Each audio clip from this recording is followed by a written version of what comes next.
Então, vamos dar sequência ao nosso estudo do Antigo Testamento. Esse agora é o nosso terceiro encontro, né? Se você não acompanha o primeiro e o segundo encontro, estão disponíveis no YouTube. Está sendo filmado, está sendo gravado, né? Então, se você não conseguiu pegar, você pode ainda ver aí no YouTube. Temos aí então o nosso material. Só vou dar uma retomada naquilo que a gente viu semana passada. Semana passada a gente viu sobre a criação e o surgimento do homem na Terra, né? Então lá Gênesis capítulo 1, capítulo 2, foi aquilo que a gente estudou semana passada. E a gente viu um pouquinho sobre a entrada do pecado na Terra, né? Como é que ele entrou, por causa da desobediência do ser humano e tudo mais. E eu só vou retomar a parte final. Abra lá sua Bíblia em Gênesis capítulo 3 e ver as consequências da entrada do pecado na Terra. A gente falou sobre isso um pouquinho semana passada. Só vou retomar rapidamente essa parte ali. Gênesis capítulo 3. Quando falei de que quem era a autoridade sobre a Terra era o homem, né? E o homem, na verdade, desobedecendo a Deus, ele passou a autoridade dele para Satanás e várias consequências começaram a acontecer. A gente tem que entender de que Satanás não tem toda a liberdade sobre a Terra, tá? Significa que ele ainda assim ele precisa pedir autorização para Deus de algumas coisas, né? Então não é que agora o diabo pode fazer o que ele quiser na Terra, não. Até certo ponto, sim, ele tem uma liberdade de agir, né? Mas ele ainda assim, para atacar, para fazer algumas coisas, ele precisa da permissão de Deus, principalmente por um grupo de pessoas. Que grupo de pessoas são essas? O que vocês acham? Oi, fala, Nilva. Oi? Os crentes. Os crentes? Ah, não, pensava que você ia falar a gente. Para atacar a gente, ele tem que pedir permissão. Isso. Aqueles que pertencem a Deus. Porque se você pertence a Deus, você tem um dono, você tem alguém que é a sua autoridade. O diabo não pode tocar naquilo que é de Deus. Então, se você pertence a Deus, ele tem que pedir permissão para Deus primeiro. Já é diferente, claro, tudo pertence a Deus, né? Todo mundo pertence a Deus. Mas existem pessoas que se consagraram a Deus. Que fizeram uma aliança com Deus. E aí sim, quando a gente olha lá no Antigo Testamento, Jó, então para atacar Jó, o que o diabo teve que fazer? Se você for ler lá no Jó, você vai verificar o seguinte, que Jó era um homem reto, temia a Deus, e aí o diabo veio para Deus e falou, claro, você dá tudo o que ele quer, mas tudo que ele precisa, você dá para ele. Então, Jó era uma pessoa temente a Deus, Jó tinha uma aliança com Deus. E para Satanás tocar Jó, ele teve que pedir autorização para Deus. Então, Satanás tem sim poder, mas ele é limitado nesse poder dele, tá? Gênesis capítulo 3, versículo 6, nós vemos lá, vendo a mulher que aquela árvore era boa para se comer, agradável aos olhos, e árvore desejável para dar entendimento, tomou do seu fruto e comeu, e deu também a seu marido, que estava com ela, e ele comeu. Então aí foi o ato de desobediência. As consequências elas vão vir logo em seguida. Veja lá no versículo 14. Disse, pois, o Senhor Deus à serpente, por que fizeste isso? Então, a maldição, a desobediência do homem, da mulher, elas vieram por intermédio de Satanás. Satanás jogou a tentação, não precisavam ter pecado, mas ele lançou a tentação e os homens acabaram pecando.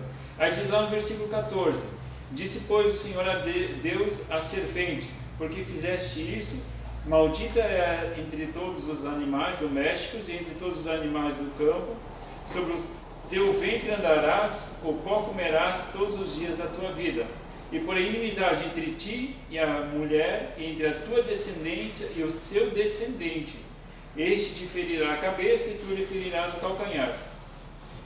É interessante, a ordem de rebeldia, em que a ordem ela acontece? Quem pecou primeiro? Nessa sequência aqui, quem pecou primeiro? o Jardim do Éden ali? Oi? A serpente, né? A mulher? Muito boa. Essa foi boa. Foi o primeiro que pecou, foi a serpente. Foi o diabo, foi Satanás que se levantou antes de qualquer outra coisa, antes de ser lançado na terra. Ele era um anjo do céu, se rebelou contra Deus. Então o primeiro que se rebelou contra Deus foi a serpente, foi Satanás. Muito bem. O segundo que pecou foi Eva, certo? Terceiro que cometeu o pecado foi Adão. Quando Deus pede, em primeiro lugar, quando ele vai começar a questionar, ele vai primeiro para Adão. Primeiro ele ataca, ele vai lá e vai questionar Adão. Adão, por que você fez isso? Aí Adão joga para Eva. Não, foi a mulher que você me deu. Na verdade, o culpado é você, né? Porque o teu projeto tinha uma falha no teu projeto, né? Tipo, no programa que você fez ali, o teu programa já veio bugado já, né? Então, não sei se tinha garantia, né? Se tivesse garantia, ele tinha devolvido, né? Mas acho que o pedido de garantia já tinha espirrado, né? Então, não teve jeito. Mas o projeto também, nele também estava falho, né? Porque não precisava ter comido, né? Então, falho foi Eva, falho foi Adão. Esse projeto, então, Adão, ele joga para a mulher joga para a serpente. Ele falou, não fui eu aqui, foi a serpente, tá? Agora, quando Deus começa a trazer o juízo, ele vai começar por quem? Pela serpente. Depois ele vai passar para a mulher. Veja lá, versículo 16, a mulher disse: multiplicarei grandemente a tua dor e a tua gestação. Em dor darás à luz filhos, o teu desejo será para o teu marido e ele te dominará. Eu não sei como é que era o parto antes de vir o pecado. Diz aqui que era sem dor, né? Aí agora não sei como é que era, mas enfim, depois parece que com muita dor ela teria que dar à luz filhos. Versículo 17, agora vem a hora do homem. Ao homem disse: porque deste ouvidos à voz da tua mulher. Por que você deu ouvidos? Aí, homem, porque você deu ouvidos à voz da tua mulher e comeste da árvore da que te ordenei, dizendo: não comerás dela. Maldita é a terra por tua causa. Então olha só, a maldição veio sobre a terra. Em fadiga comerás dela todos os dias da tua vida. Eu já falei que a maldição não era trabalho, né? Se alguns achavam que o trabalho era a maldição de Deus e agora tinha que trabalhar, não. Agora o trabalho ficou mais difícil, tinha que suar mesmo. Agora o negócio não era fácil, não era brincadeira. Ela produzirá também espinhos e abrolhos, comerás das ervas do campo, do suor do teu rosto comerás do teu pão, até que tornes a terra, porque dela foste tomado, pois és pó e ao pó tornarás. Significa que neste momento veio a sentença de morte, né? Até então não haveria sentença de morte, mas neste momento, pela desobediência, Deus falou: olha, não tem outro projeto para ti, é isso mesmo.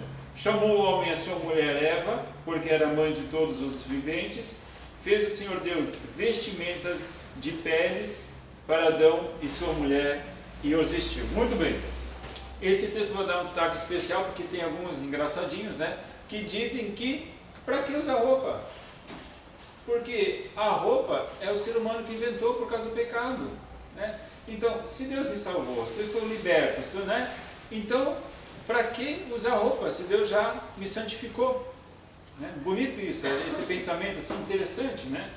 Até eu vi aí um tempo atrás que tinha um padre que acabou entrando numa filosofia de nudismo ali e tal, e no Rio Grande do Sul vivia em harmonia, né? Falou: não, porque eu já fui liberto, né?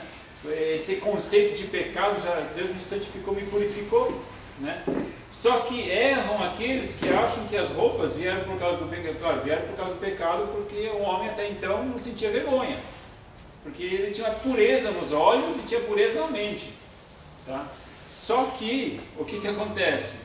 Deus é que fez a roupa, não foi o homem, foi Deus que fez, né? A gente vê aí Deus confeccionando aí, ele não sei se você sabia, mas Deus é estilista, tá?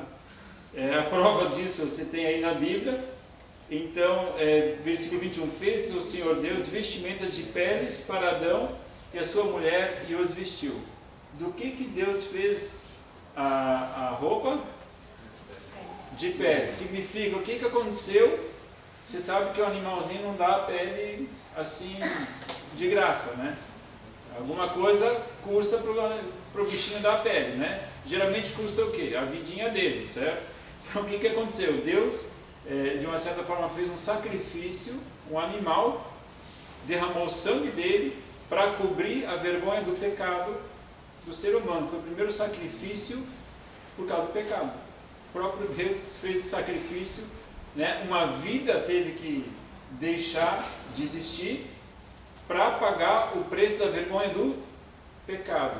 Depois, lá mais tarde, Jesus vai derramar o sangue para que a vergonha do nosso pecado fosse tirada. Desde o Éden, isso já aconteceu. Veja só como o Éden e Jesus, eles estão intimamente ligados. Não tem como a gente desassociar o Velho Testamento e dizer, não, agora é tudo diferente. Não, existe uma ligação muito forte. A gente estudar o Velho Testamento, entender o Velho Testamento à luz do Novo. A gente sempre tem que olhar o Velho Testamento à luz do Novo. Então, esse foi o primeiro sacrifício para cobrir a vergonha do pecado. Continuando. Então disse o Senhor Deus ao homem, agora se tornou como um de nós, conhecendo o bem e o mal, assim para que não estenda a mão e tome também da árvore da vida e coma e viva eternamente. Significa que haviam duas árvores, a árvore do conhecimento do bem e do mal e também a árvore da vida. Deus falou, olha, se ele agora, sendo conhecedor do bem e do mal, tendo já a malícia, agora veio a maldade, agora veio o negócio, se ele viver eternamente, a coisa vai ficar feia. Porque pensa a gente, né, com os nossos anos de vida, ou a gente não, porque já foi lavado pelo sangue de Jesus, graças a Deus. Agora pensa a maldade que uma pessoa má, pensa uma pessoa ruim, uma pessoa má. O quanto de ruindade ela consegue fazer em 20, 50, 80 anos. Agora pensa uma pessoa ruim, má, vivendo para sempre. O quanto de maldade que não ia conseguir fazer, né? Então Deus falou, esse projeto não está legal, então vai ter que vir a morte, ele não vai poder ficar mais na presença da árvore da vida, então foi tirado do jardim do Éden. Veja lá o versículo 23, o Senhor Deus, pois o lançou fora do jardim do Éden para lavrar a terra de que fora tomado. Havendo lançado fora, o homem pôs querubins ao oriente do jardim do Éden e uma espada flamejante que se revolvia por todos os lados para guardar o caminho da árvore da vida. Enfim, não sabemos muito bem, né, toda essa ilustração, o que é espiritual, o que é natural, o que é, né, é uma mistura aqui até porque o jardim do Éden era uma mescla da divindade, de coisas espirituais e naturais. Parece que havia uma mescla muito maior do que nós temos hoje, certo?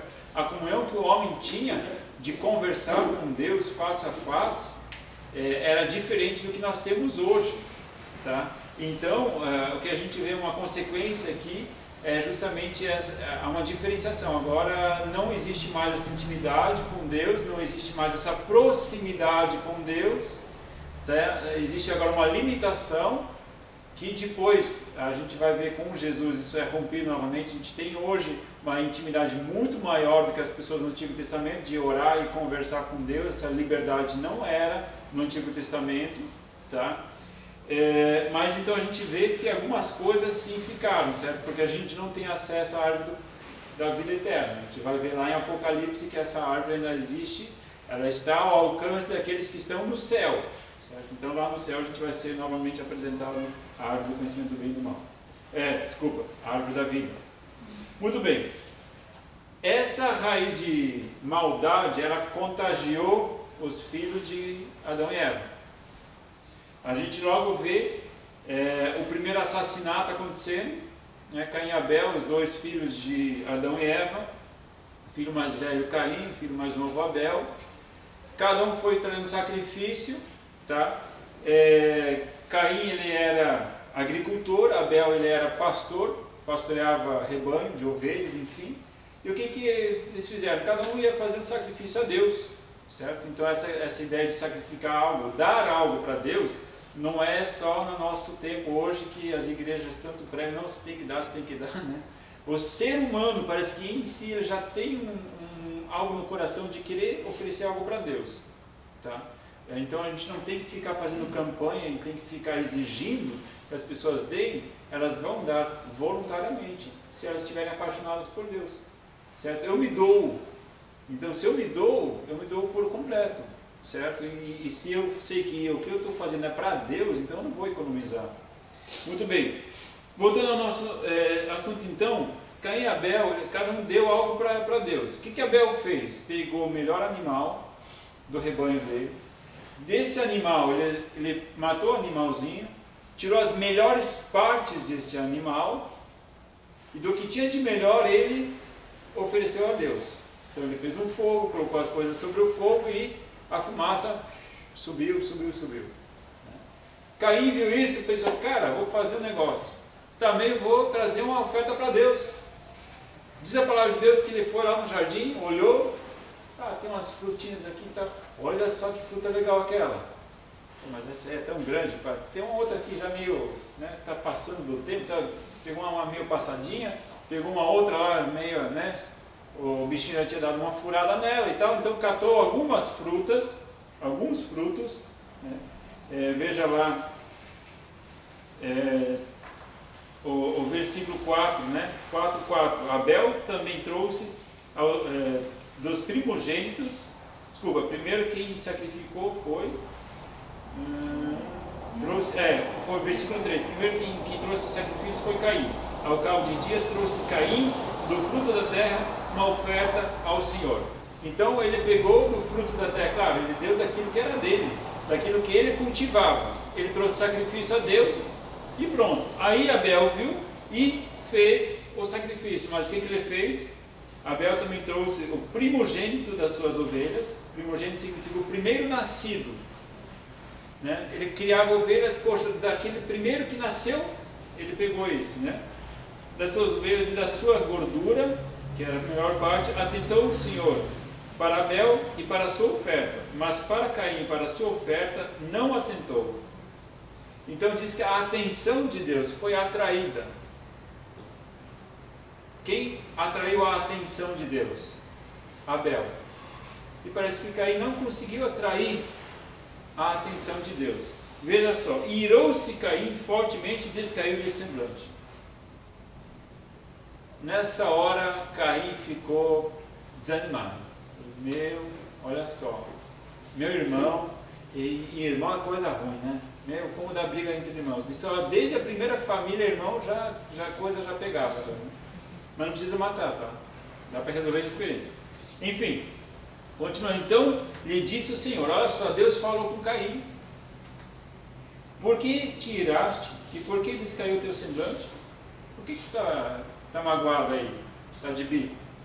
Se procederes bem, não serás aceito. E se não procederes bem, o pecado jaz à porta, sobre ti será o seu desejo, mas sobre ele deves dominar. Deus diz assim, se quer atrair minha atenção, se quer, então faz a coisa certa, você vai ter a minha atenção, você vai atrair a minha presença.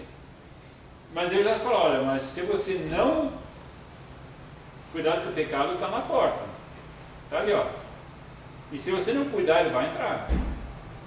Agora, se você deixar o pecado entrar, agora é a hora de você escolher.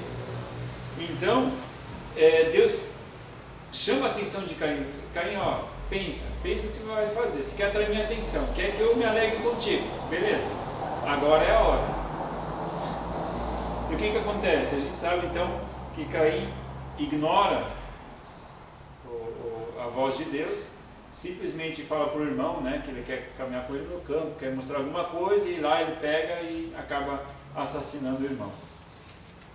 Então, essa opção, muitas vezes, antes de nós pecarmos, Deus nos dá, o Espírito Santo de Deus dá aquele alerta para a gente, ó, cuida, né?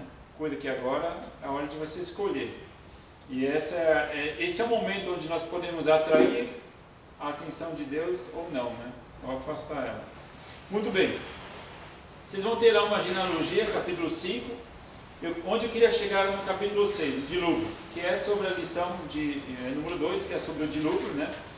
Propósito, questionarmos as teorias humanas contrastando-as com os relatos bíblicos. Não, desculpa, esse aqui já é da semana passada. Propósito princípio, observarmos a justiça divina para com o homem justo e o injusto. Muito bem. Gente, sempre nós temos a impressão de que o Deus do Novo Testamento é outro Deus do Velho Testamento. Parece que o Deus do Velho Testamento é um e do Novo Testamento é outro. Até essa semana estava dando uma aula de discipulado e o rapaz falou, não, Deus mata muito mais que o diabo. Já contaram na Bíblia que o diabo já matou tantos, mas Deus matou muito mais. Nossa, me assustei. Deus é pior do que o diabo, né? O diabo é bonzinho ainda, comparando com Deus, né?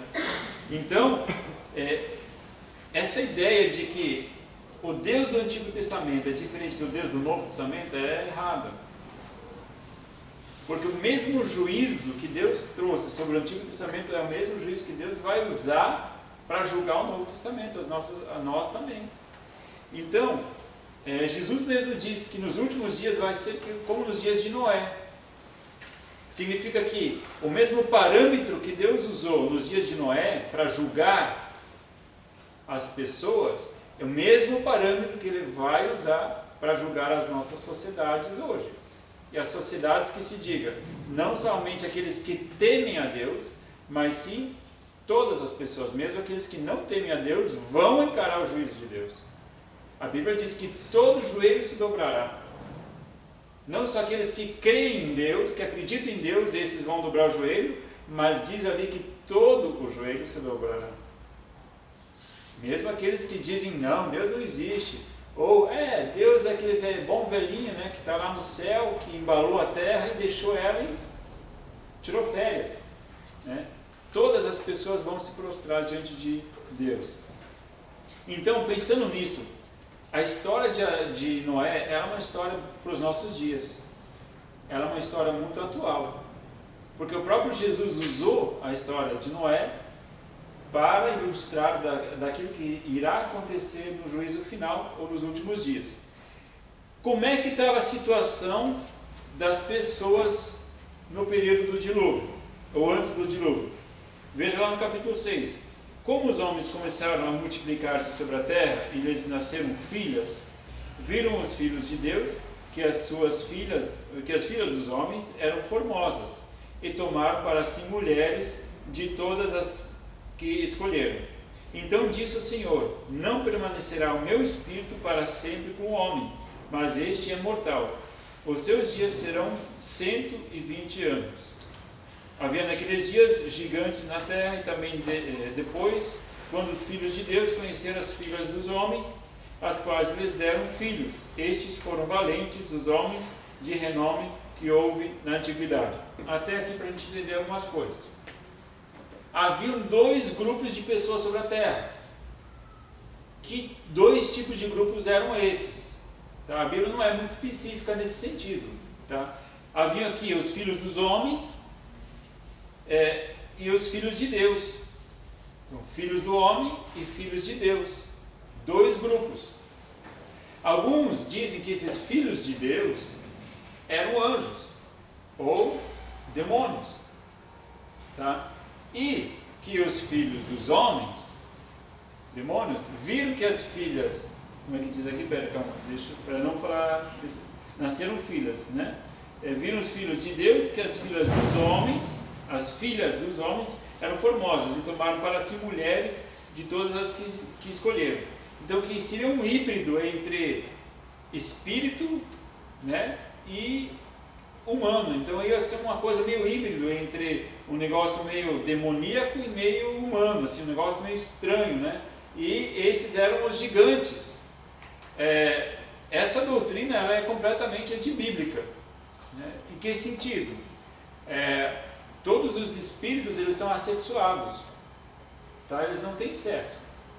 Anjo não tem sexo, não tem anjo masculino e anjo feminino, certo? Eles não se multiplicam.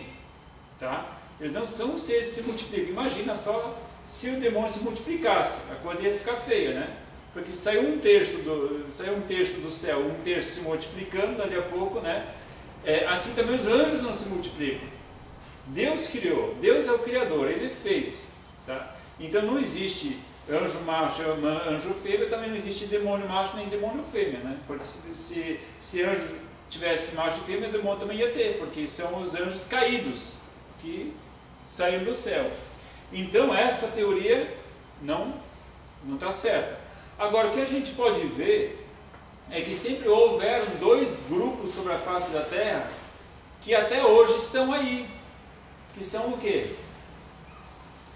Grupo dos filhos de Deus, que temem a Deus, e dos filhos dos homens, que são o quê? Apenas seres que se multiplicam, mas que não temem a Deus, que não tem uma aliança com Deus, não creem em Deus, não obedecem a Deus. Talvez uma palavra melhor seria obedecer a Deus, porque tem gente que obedece a Deus, que teme a Deus e faz o que é certo, e outros que tomam um rumo de cair, que ouvem até a voz de Deus, até podem ouvir Deus falar, mas não praticam aquilo que Deus fala para eles.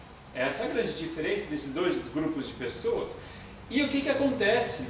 É justamente, de repente, desses dois grupos, há essa união, coisa que Deus já sempre alertava, e isso vai acontecer com Salomão. Deus tinha dado alguns mandamentos: do meu povo não quero que se misture com nenhum outro tipo de povo. Ah, Deus é racista. Não, gente. O povo de Deus era o quê? O povo de Deus, os hebreus, sempre foram abertos para outras culturas. Quem queria se tornar judeu, podia se tornar judeu. Até Deus falou para Abraão: em ti serão benditas todas as famílias da terra. Significa, eu vou te escolher, eu vou te chamar, eu vou te abençoar, porque através da tua bênção, todas as pessoas da terra, não somente a tua família e a tua descendência, mas sim todas as famílias da terra vão ser abençoadas. Então o propósito de Deus sempre foi alcançar as nações. Só que a gente sabe que o que Deus faz, você pode escolher aceitar ou você pode escolher rejeitar. Por isso que quando Deus criou o homem, isso não falei lá na primeira aula, mas isso é o que nos diferencia dos animais, tá? Ele nos dá livre-arbítrio se a gente quer ou não seguir a Deus. Você não é obrigado a seguir Deus. Você não é obrigado a obedecer a Deus.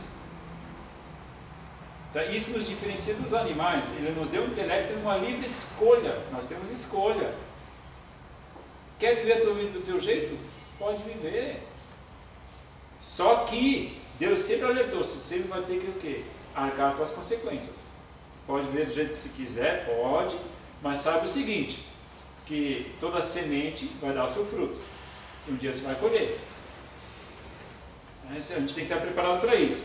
Então, o que a gente pode ver aqui são dois tipos de pessoas, dois tipos de grupos. Um que eram os filhos de Deus, que seguiam a vontade de Deus, temiam a Deus, obedeciam a Deus, e outro era o filho dos homens, certo? E nessa mistura de pessoas que temiam a Deus e pessoas que não temiam a Deus, veio um grupo de pessoas que realmente tinha uma estatura muito elevada, pelo que parece aqui. Continuando então, a gente parou no versículo 4, né? 5. Viu o Senhor que a maldade do homem se multiplicara sobre a terra, e que toda a imaginação dos pensamentos do seu coração era má continuamente. Gente, pensa no superlativo. O que é um superlativo? Tem algum professor de português aí? Superlativo é quando você exagera uma coisa. Pensa numa coisa exagerada. Olha só o que ele diz: viu o Senhor que a maldade do homem se multiplicara. Então, fez uma coisa ruim, agora multiplica ela. Muito bem. Sobre a terra. E que toda a imaginação dos pensamentos do seu coração era má continuamente. Significa, tudo que eles pensavam era mal sempre. Significa que eles não conseguiam pensar em outra coisa a não ser em maldade. Conseguiu imaginar esse negócio? É exagero? Parece que é exagero, né? se consegue pensar alguma pessoa que só consegue pensar em coisa ruim o tempo inteiro, tem que ser muito ruim, né? E agora uma pessoa conseguir, ainda vai lá, agora uma sociedade inteira só voltada para as coisas ruins. Tem que ser uma sociedade assim, muito longe de Deus. Tem que ser uma sociedade muito longe de Deus. Então Deus olha para a criação e ele falou assim, gente, não foi isso que eu fiz. Deus deu livre-arbítrio para o homem? Deu, mas Deus também falou, gente, vocês vão colher consequências, vocês podem escolher, mas gente, chegou num limite tal que Deus diz, gente, não foi isso que eu pensei. E Deus disse, então agora, vocês escolheram o caminho de vocês, mas então agora eu vou dar um basta. Vocês tiveram liberdade até agora. A liberdade de escolha vocês tinham até agora, mas de agora em diante eu vou botar um ponto final. Eu vou falar algo para vocês. Os nossos dias são como os dias de Noé. Nada acontece. As pessoas fazem maldades. Quem recrimina elas? O cara é espertinho, ele dá um jeito. O Brasil é a nação do jeitinho, né? Pode dar jeitinho em tudo, pode dar, não tem problema. Não tem problema. Quer fazer coisa má? Quer fazer coisa... Pode fazer. Não tem problema algum. Agora, até Deus dizer chega. Até Deus dizer chega. Porque quando Deus diz chega, existe um limite. E a história de Noé nos ensina isso. A maldade do ser humano pode ir longe, pode realmente ir longe, mas existe um limite. Para tudo existe um limite. E chega um momento que Deus vai fazer esse nosso planeta parar. Vai chegar um momento onde Deus vai dizer, agora é o tempo de juízo. Agora é o dia de acerto de contas. Vocês puderam escolher até agora. Eu não fiz nada, vocês achavam que nada ia acontecer. Pois bem, mas agora é a hora de acerto de contas. Então a Bíblia sempre nos alerta a isso. Você é ser humano, ele te dotou de escolha, pode escolher. Só que esteja preparado que um dia eu vou pedir acerto de contas. E aí você vai ter que estar preparado. Então, amados, é uma lição para nossos dias. Parece que nada acontece. Você vê uma impunidade, e nosso país é mestre nisso, né? Uma impunidade, parece que não existe limite para a coisa errada, né? Não existe limite, porque quando você acha, né, que a coisa já chegou no extremo, né? Até tem aquela fala do Tiririca numa tarjinha, né? Como é que é? Vote Tiririca, que pior do que isso não fica, né? Porque não sabia o potencial da Dilma, né? Então, conseguiu piorar e piorou e muito ainda. E eu não sei, parece que todo dia que passa ainda piora mais ainda. Mas eu acho que a gente não chegou nesse termo que a gente vê aqui no versículo 5 do capítulo 6 de Gênesis. Acho que a gente não chegou nesse ponto ainda. Ou você consegue ser tão ruim assim? Acho que tem gente boa aqui, tá? Com certeza você não chegou nesse ponto. Porque se a sociedade chegar nesse ponto, vai ser o tempo que Deus vai dizer agora chega, agora deu. O ser humano pode pintar e bordar, mas tem que saber, um dia Deus vai fazer justiça. Continuando, versículo 6, então arrependeu-se o Senhor de haver feito o homem sobre a terra, e isso lhe pesou o coração. Gente, quando a gente olha e diz, Deus queria matar toda a gente, Deus se alegrava, não, gente, Deus criou o ser humano para quê? Para matar ou para que tivesse vida? Para que tivesse vida. Nunca foi o propósito de Deus de matar o ser humano, porque senão não teria feito. Porque nosso Deus é o Deus da vida. Ele criou a vida, Ele é vida. E por que Ele ia criar a vida para matar? É um contrassenso, não existe isso. Então, isso pesou no coração dele, Deus ficou chateadíssimo, ele falou, mas enfim, foi a liberdade que eu dei para os homens, eu dei essa liberdade para eles. Mas eu preciso dar um ponto final, porque nosso Deus é um Deus de justiça, Ele é um Deus de liberdade, mas também é um Deus de justiça. E ele diz, não, pode tardar, né? Mas não falha. Nosso Deus pode tardar, mas não falha, né? Dizem que a justiça pode tardar, mas não falha, né? Eu já digo, nosso Deus pode tardar, mas ele não falha. Versículo 7, disse o Senhor, destruirei de sobre a face da terra o homem que criei, tanto o homem como o animal, os répteis, as aves do céu, pois me arrependo de os haver feito. Noé, porém, achou graça aos olhos do Senhor. Gente, no meio de uma sociedade completamente, totalmente, sem exceção, apenas um, né? Era má, e um homem, sua esposa, sua família, sobreviveram. Porque este homem, ainda assim, temia a Deus. Está difícil hoje seguir a Deus? Vou dizer para você, já teve pior. Já foi pior. Nos tempos de Noé a coisa ainda era pior. Se você hoje acha, mas para o cara ser certo no nosso país é difícil.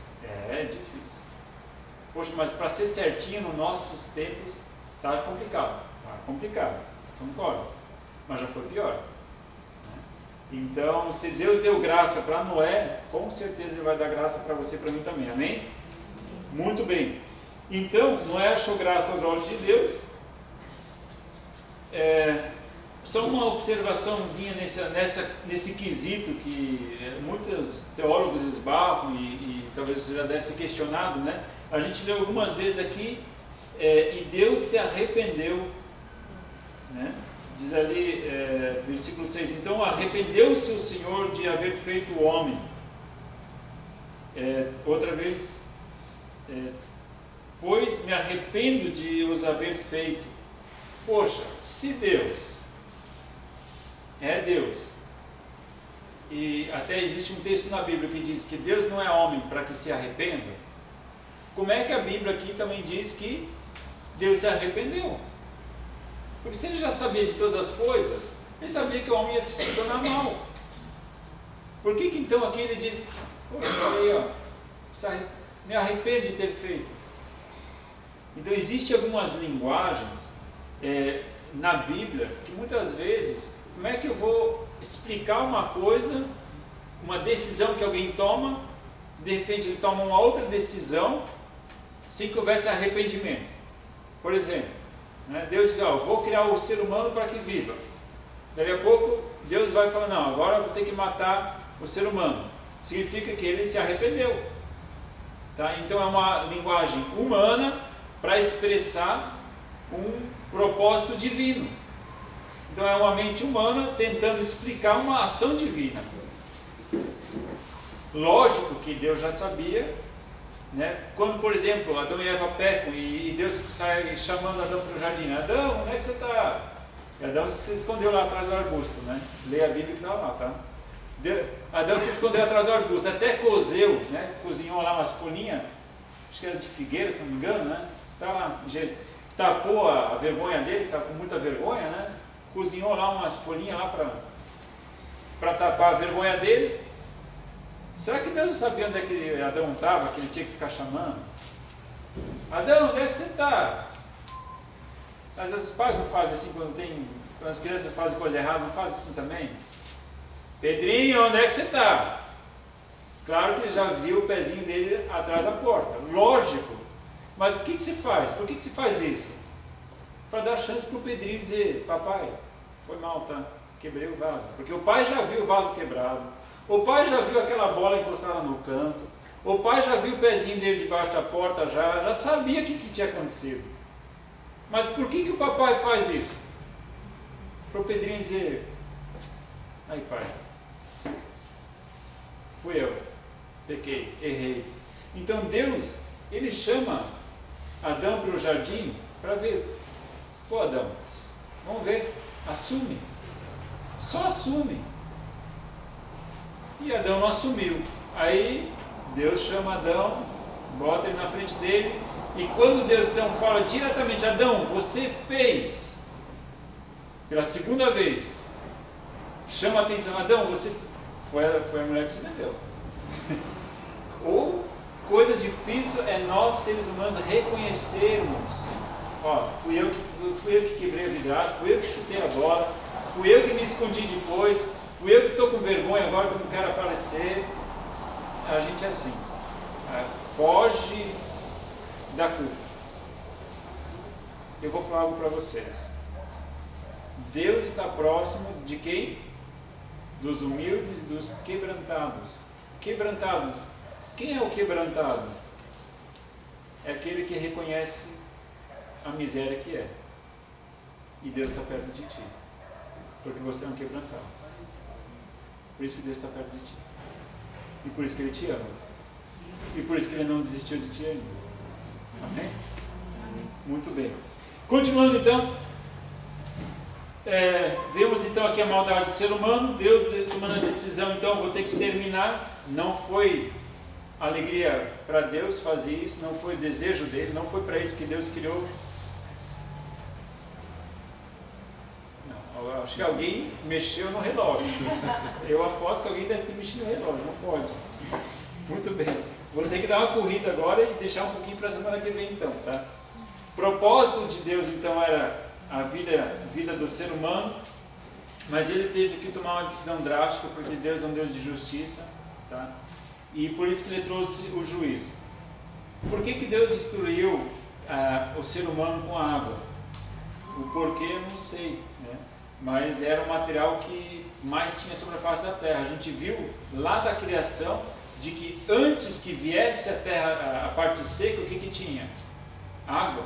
Tinha muita água, e ainda tem muita água. Tanto é que eu fiquei me questionando um tempo, que aonde foi parar essa água toda?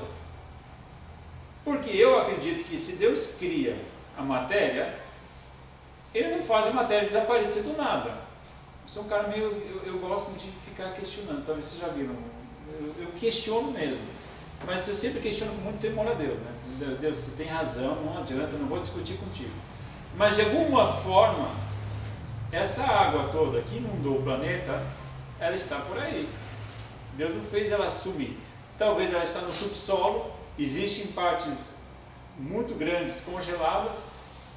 A gente também não sabe os acidentes geográficos que aconteceram depois do dilúvio, tá? As plataformas continentais, de que forma elas reagiram, o quanto que subiu, o quanto que baixou, não sei, né? Mas o que a gente sabe é que em algum lugar essa água está.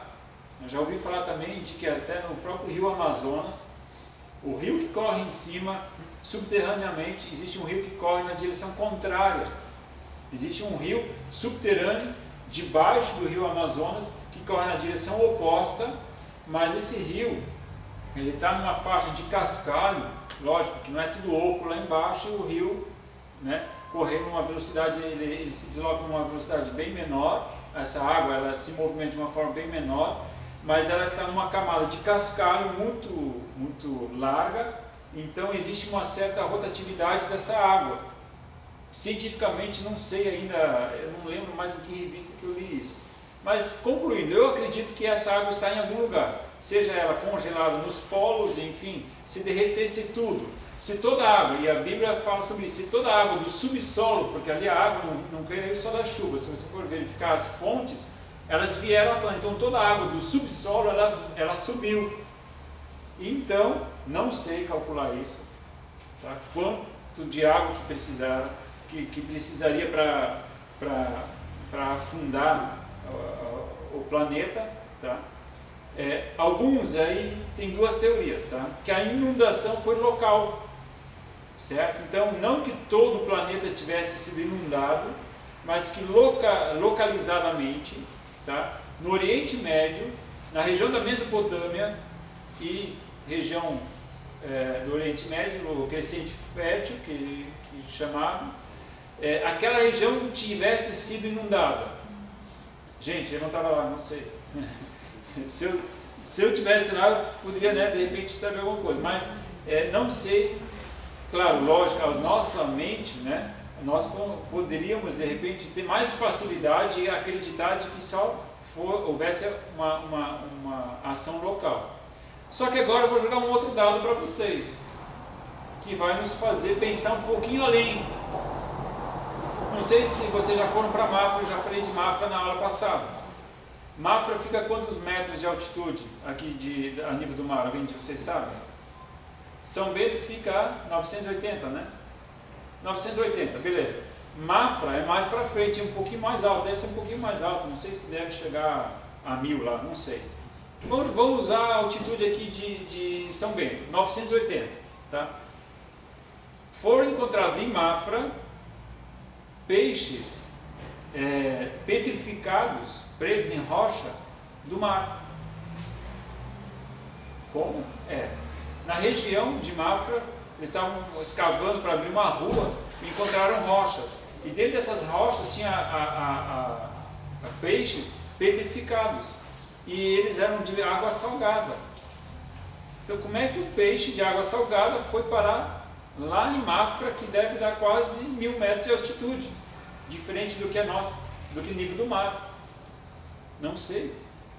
O que eu sei é que o nosso planeta passou por diversas catástrofes naturais. Isso a gente pode ver, está registrado. Eu fui subir no Pico do Paraná, o ponto mais alto do sul do Brasil é o Pico do Paraná, que fica em Curitiba, indo na direção São Paulo. Ele tem, agora, não sei a altitude dele, 1000 e não sei quantos metros de altitude. Lá em cima a gente vai achar conchas do mar, em cima do Pico do Paraná. Eu não sei quem teve o trabalho, né, de ficar carregando aquelas conchas morro acima, né? Mas com certeza não foi um ser humano. Então, todas essas evidências me fazem ver que nosso planeta passou por diversos tipos de catástrofes naturais, certo? Não sei se a nossa plataforma ela subiu, que deve ter subido, provavelmente. Então isso aqui era fundo do mar e isso se elevou, tá? Não sei se de repente foi a água que estava tão alta que baixou, mas alguma coisa aconteceu de muito grandioso para a gente encontrar aí algumas evidências bem estranhas no nosso planeta.